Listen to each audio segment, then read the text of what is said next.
उनका नाम था दानचंद्र जी महाराज। इतना बेचारा कंजूस था, इतना कंजूस था कि वो कभी पूजा पाठ नहीं करते थे। बोलते थे अगर पूजा पाठ करने के लिए जाएंगे तो अगरबत्ती की खर्च आएगी। कभी भी वो पूजा पाठ नहीं करते थे। तो दानचंद्र जी महाराज कभी पूजा पाठ नहीं करते थे, लेकिन उनकी जो पड़ोसी थे ना वो पूरा पूजा पाठ में लगे रहते थे। तो सबको बोलने लगा कि इनका कौन नाम रख दिया दानचंद्र, पता नहीं, कभी दान नहीं करता है ना कभी पूजा पाठ करता है। तो एक बार बोला कि दानचंद्र जी महाराज सब गंगा में स्नान करने जा रहे हैं, आप भी जाएंगे क्या? तो बोला वहां पर कोई खर्च आएगी क्या? बोला कोई खर्च नहीं आएगा। बोला पक्का? बोला पक्का कोई खर्च नहीं आएगा। तो बोला गाड़ी से जाएंगे, गाड़ी भाड़ा नहीं लगेगा? बोला गाड़ी भाड़ा हम ही लोग दे देंगे, गाड़ी रिजर्व की, चलिए ना। तो दानचंद्र जी महाराज तैयार हो गए, बैठ गए गाड़ी पर। जैसे गंगा घाट के पास गया, सब कोई बेचारा नहाने धोने लगा, पूजा पाठ करने लगा। दानचंद्र जी महाराज देख रहे थे। क्या देखे कि जैसे नहाने के लिए सब गए तो फट से वहां का पंडा आया। बोला पहले संकल्प करवाओ। संकल्प में 11 रुपया दो। तो बेचारा वो लोग तो भक्ति करने गए थे, तो 11 रुपया दे के संकल्प करा करके खूब गंगा में नहाने लगे। तो दानचंद्र जी महाराज सोचने लगे अब तो 11 रुपया का चक्कर लगेगा यहाँ पर, तो ऐसा करेंगे इस घाट में नहाएंगे नहीं। दूसरे घाट पर गए, वहां भी देखे पंडा। तीसरे घाट पर गए, वहां भी देखे पंडा। तो एक बार इधर उधर निहार करके देखे तो देखा सामने में श्मशान घाट है, वहां पर पंडा दिखाई नहीं दिया। तो दानचंद्र जी महाराज को लगा कि जाके वहीं पर जाके स्नान कर लेते हैं। जैसे वहां पर गया, इधर उधर देखा, किसी को नहीं देखा। जी महाराज श्मशान घाट चले गए, वहां पर स्नान करने लगे। हर हर गंगे, हर हर गंगे, जोर जोर से चिल्ला चिल्ला करके। जैसे हर हर गंगे कर रहे थे, स्नान करने लगे। क्या कहने लगे?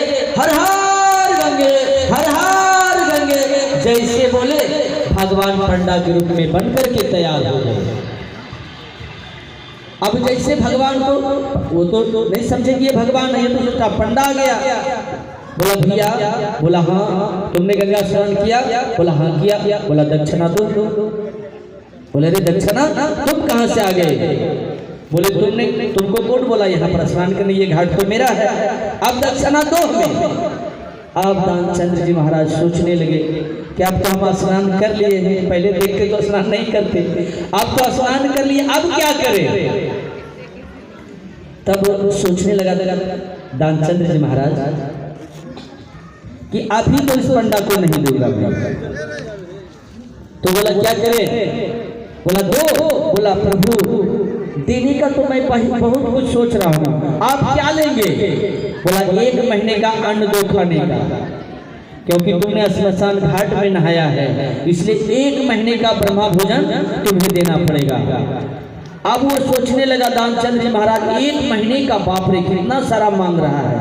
वो क्या किए कि बोला देखिए 1 महीना का तो मैं देने के लिए तैयार हूँ, पर क्या करें, हम लेकर नहीं आए हैं, तो मेरा पता ले लीजिए और सुबह कल मेरे घर पे आ जाइए। बोला ठीक है। वो जानते हैं झूठ फूस का पता लिखा दिया।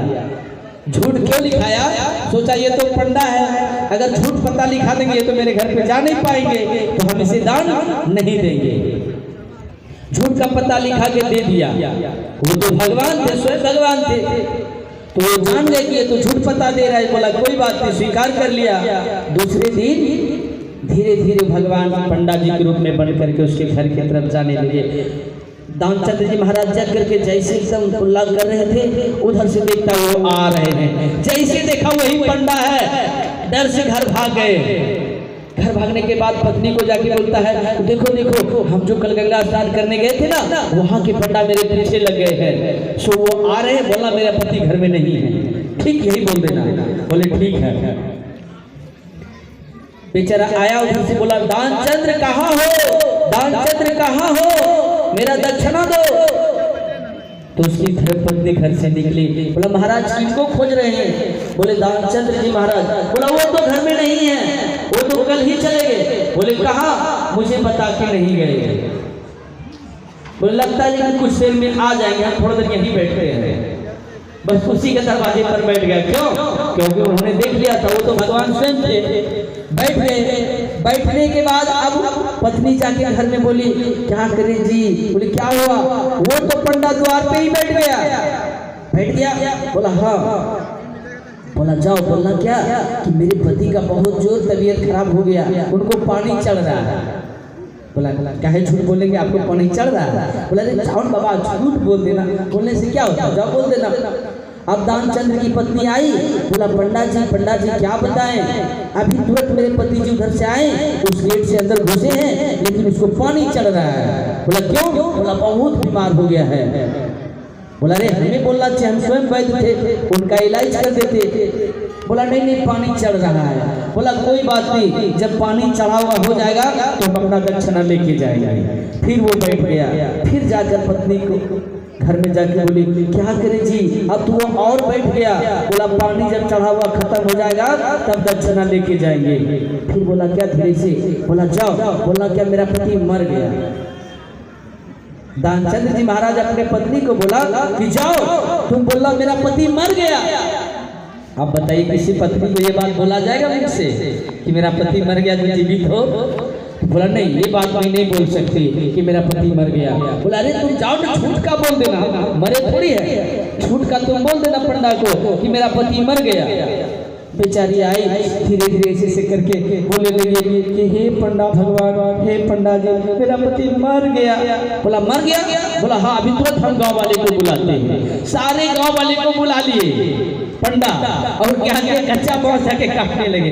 बोले आपके घर में तो कोई है नहीं? बोला नहीं प्रभु कोई नहीं है। बोला ठीक है, हम जाते हैं कच्चा बांस काट के लाते हैं। कच्चा बांस काट के लाए, फगडोल बनाया। इसके बावजूद भी पंडा देखिए कितनी कंजूस था, तो ही नहीं जगा, उसको नहा धुआ करके फगडोल पे बांध के लेके जाने लगा।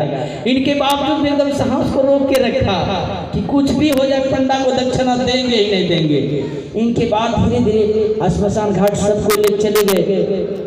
अब क्या क्या लकड़ी उकड़ी साज लिया, उस दानचंद्र जी महाराज को लकड़ी पर सुला दिया। अब आग देने की पारी थी, तब भगवान को लगने लगा ये दानचंद्र एक नंबर जो है ना कंजूस है, ये मर जाएगा लेकिन कबूलेगा नहीं, तो क्या करना चाहिए, हमें ही कुछ जाके करना चाहिए। गया भगवान, बोला रुको रुको भैया, अभी लकड़ी ऊपर में मत डालो। बोला क्यों? बोला इनसे थोड़ा सा हमें बात करना है। बोला ये तो मरा हुआ, इससे क्या बात करना? बोला प्रभु बात तो करने दीजिए। धीरे से गया, लकड़ी थोड़ा आधा रख दिया था, इतना दूर तक खाली था लकड़ी रखने को। बोला दानचंद्र? बोला हाँ। बोला अरे मैं पंडा थोड़ी हूँ, मैं तो भगवान हूँ, मैं तुमसे झूठ का दान मांगने आया हूँ। बोला झूठ का मांगने आए? बोला हाँ। बोला हर महादेव, हम भी झूठ का मरे हैं। ऐसे बोला कि हम भी जो है ना झूठ का मरे, सच का थोड़ी मरे हैं। हर हर महादेव, जैसे हर हर महादेव करके लकड़ी पर ऐसे किया ना, जितना लोग गए थे सब डरते भागे। बोला भागो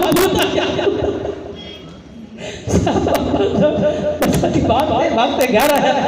अब दानचंद्र जी महाराज उठ करके घर आया, उनकी पत्नी भी भागने लगी। बोला भागो।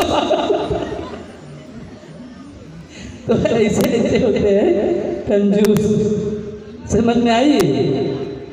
इतना वो दानचंद्र जी महाराज कंजूस था, मरने को तैयार हो गया लेकिन दान देने को तैयार नहीं हुआ।